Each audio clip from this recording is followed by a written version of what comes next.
Yo, shalom, everybody. About to give a quick little lesson real fast just on what is the Bible. People say that it's a fable, it's man-made, it was written by Shakespeare, all type of foolishness. With some part could be true, but we are talking about translations. At this point, I'm talking about what is the Bible as the original document, not the English translation, but that original Bible that was written in ancient Hebrew.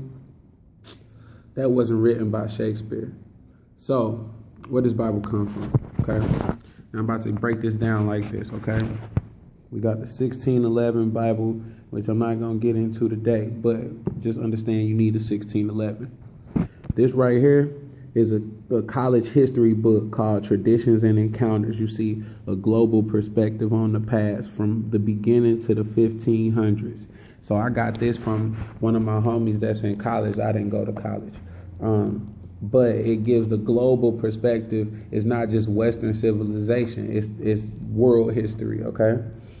Now, this thing will break down. You see it go to Mesopotamia, talks about the ancient times from the millennias, the BCEs, and it goes all the way back, right? All the way back. And I was reading this book, and this is how I came into the truth, if y'all really want to know. You know what I'm saying? It didn't come from everybody else, but I was just reading. I read and came into the truth. The Father brought me into the truth. I found this section right here, Hebrews, Israelites, and Jews. And look what it say. The best known cases of early Mesopotamian influence involved Hebrews, Israelites, and Jews who preserved memories of their historical experiences in an extensive collection of sacred writings. Memories of historical experiences in an extensive collection of sacred writings. What does that sound like to you? The Bible. And also, Hebrews were speakers of the ancient Hebrew language. That ancient language, okay? Now we getting somewhere, all right? Now I want to bring out just something else too, because we thought that all of this stuff was fables. At least I did. I thought the Bible was fake until I start connecting history. Now you can't lie about history now. It says, according to their scriptures, they migrated from Palestine to Egypt, but this branch of Hebrews departed under the leadership of Moses and went into Palestine.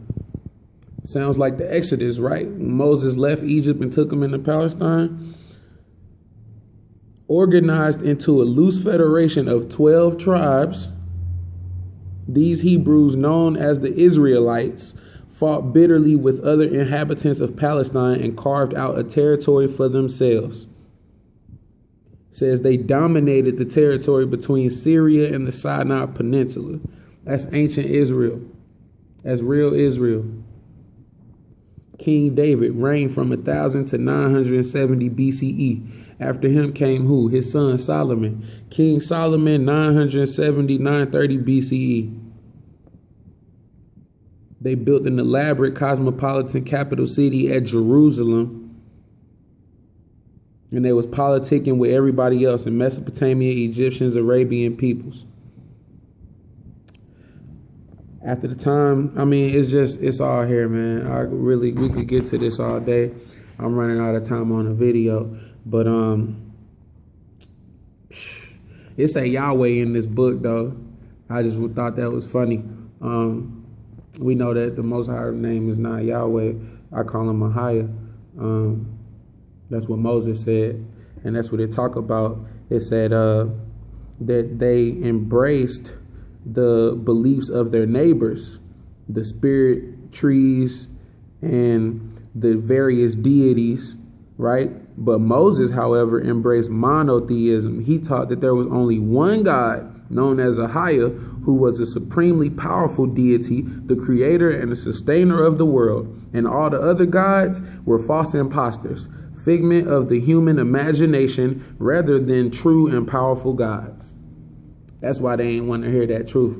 That's why it's been going down since the beginning. Now check this out.